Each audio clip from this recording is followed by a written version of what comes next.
Petit exercice donc de révision, d'application de la fonction de test conditionnel si. Donc cette fonction se décompose comme suit, c'est-à-dire que nous allons mettre un égal pour déclencher le calcul. Le mot-clé pour déclencher cette fonction, c'est si. Ensuite, nous devons effectuer un test sur une cellule, généralement. Puis après, nous allons demander à l'ordinateur de faire une opération, l'opération 1, si ce test est réussi. Sinon, l'ordinateur va aller voir ce qu'il doit faire sur l'opération 2 si le test n'est pas réussi. Donc, l'ordre est très important quand je vais donner les opérations à faire, puisque l'opération 1, qui est l'opération réussie du test, doit être avant l'opération 2. Pour cela, au niveau des tests, je devrais obligatoirement utiliser un de ces symboles pour tester ma cellule, à savoir soit égal, supérieur, supérieur ou égal, inférieur, inférieur ou égal, ou différent.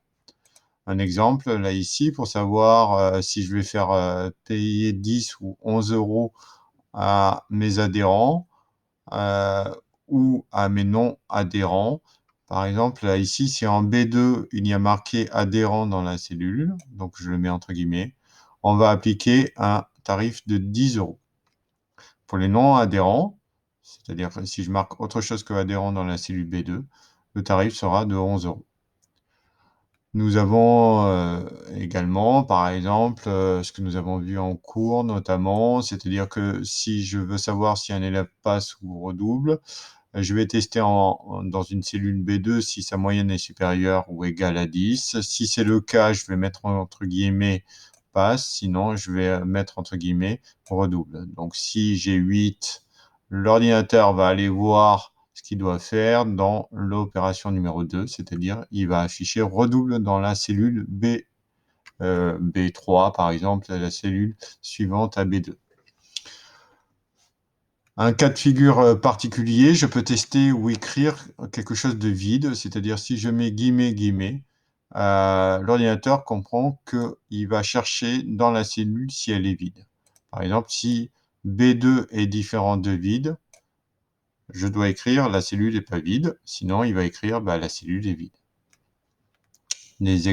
Un exemple concret, à savoir si j'ai la cellule A1 qui contient 12, la cellule B1 qui contient 15, je teste si A1 est supérieur à ou égal à B1. Ça, c'est mon test. En l'occurrence, là, ici, on voit que ce n'est pas le cas. Donc, l'ordinateur doit me répondre non. Voilà ici le résultat. Pour les exercices, pour vous entraîner, donc, premier exercice, je dois faire apparaître si la personne est majeure ou pas. Donc, le tableau doit faire apparaître ceci, à savoir ma personne Albert a 19 ans.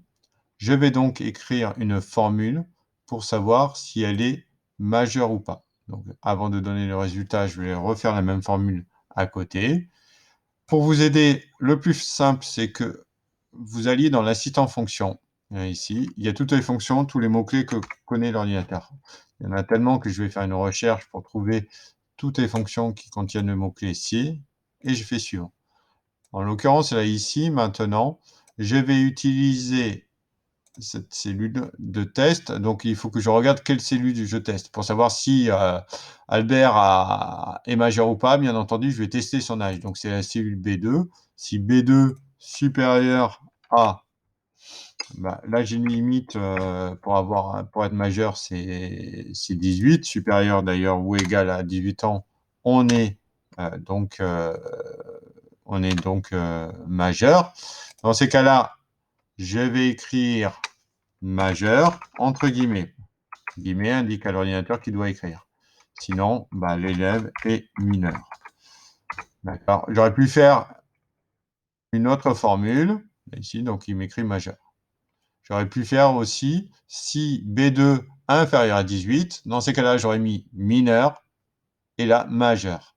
Et ça aurait très bien marché également. Une fois que j'ai cette formule, bien entendu, je tire la formule et je vérifie. Par exemple, là, ici, l'année suivante, Léa aura 18 ans et théoriquement, tout doit passer en termes de majeur.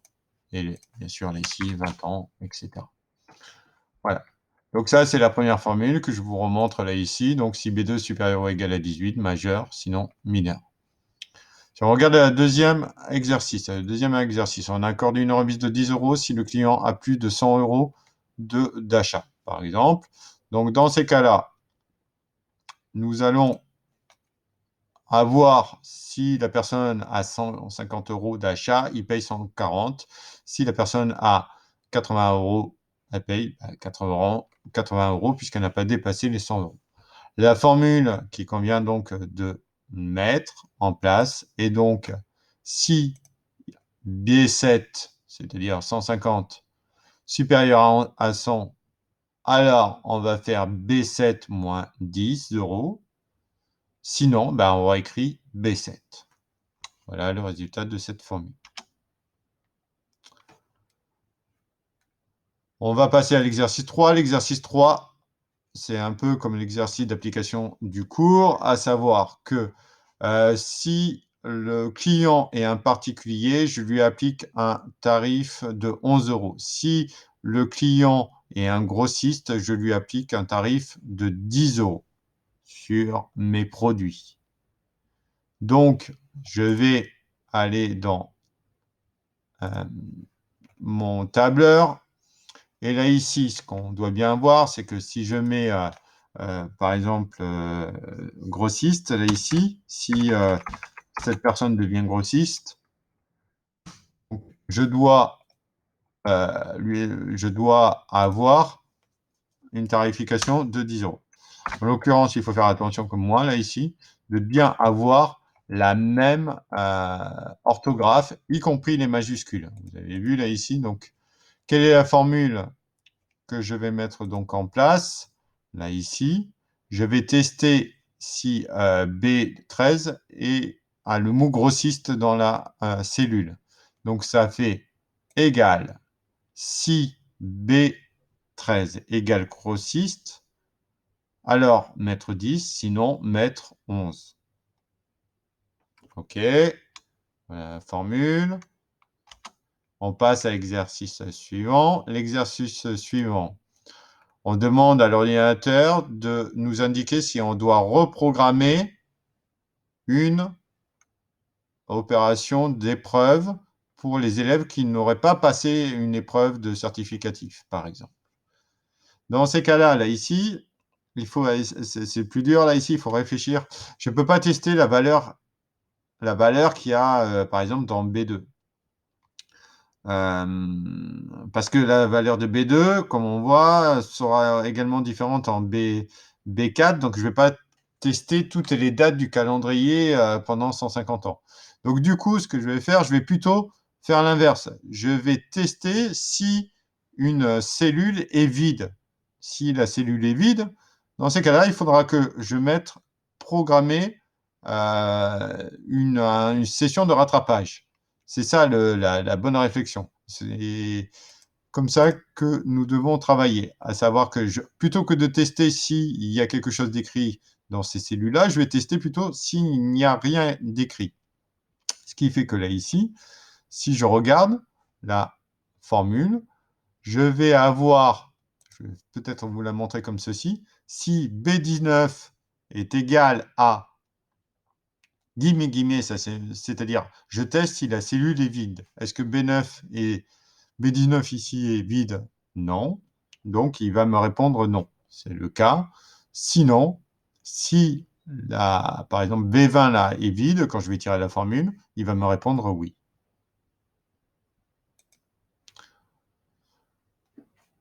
Les autres exercices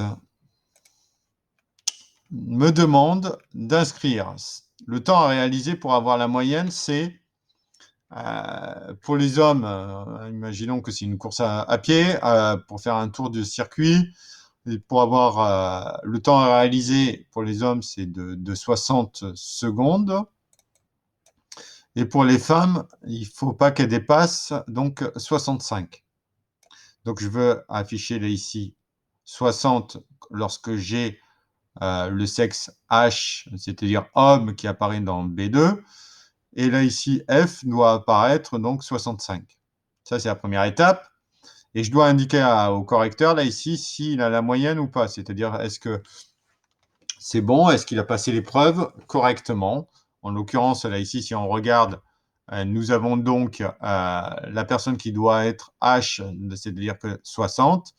Donc là ici, la moyenne n'est pas atteinte, alors que là ici, cette personne Durand, qui est une femme, doit avoir 65 secondes de temps de parcours. Donc là ici, la moyenne est réalisée. Donc le tableur devient ceci. Donc il y a deux expressions à mettre. Donc on a si F, si B25 est égal à F, alors afficher 65, sinon 60. On voit que si jamais je mets F à la place de H, ce que je veux, c'est que l'ordinateur m'affiche 65 et donc qu'il réagisse aussi là. D'accord? Donc, ici, nous avons... Ouais. Donc là, ici, je dois ensuite tester si... Là, ici, c'est la double condition, c'est-à-dire que là, ici, je vais vérifier si le temps réalisé est donc inférieur à ma moyenne. Dans ces cas-là, je vais répondre oui. Sinon, je mettrai case blanche, c'est-à-dire case vide, avec des guillemets. D'accord? Donc, je vous l'affiche peut-être en plus grand. Si D25 est inférieur à C25, bien entendu, hein, chacun a ses cellules. Hein. Ce qui est intéressant, c'est surtout de voir quelles sont les conditions vraies et conditions fausses. D'accord? Et dernier exercice qui est à faire, c'était donc la quantité, c'est-à-dire que j'ai des articles, j'en ai commandé 200, 350, j'en ai vendu un certain nombre également. Je souhaiterais avoir une alerte s'il m'en reste en dessous de 50. Donc, dans le test que je vais faire une opération et un test, c'est-à-dire que je vais me demander déjà combien il m'en reste. Alors, certains d'entre vous pourraient très bien faire une colonne supplémentaire pour avoir entre C et D, c'est-à-dire la différence entre les deux quantités, pour savoir s'il en reste, et tester cette colonne. Là, on peut tout faire en même temps, ce qu'on regarde là ici, c'est-à-dire que là ici, je peux très bien faire un test directement, c'est-à-dire que je vais tester ma différence, à savoir ici, je vais faire B30 moins C30, je regarde si c'est inférieur à 50, dans ces cas-là, je réponds oui, sinon je réponds rien affiché, c'est-à-dire guillemets, guillemets. Voilà, alors voilà l'ensemble des petits exercices que vous devez savoir faire pour bien maîtriser la fonction de test conditionnel avec la fonction si.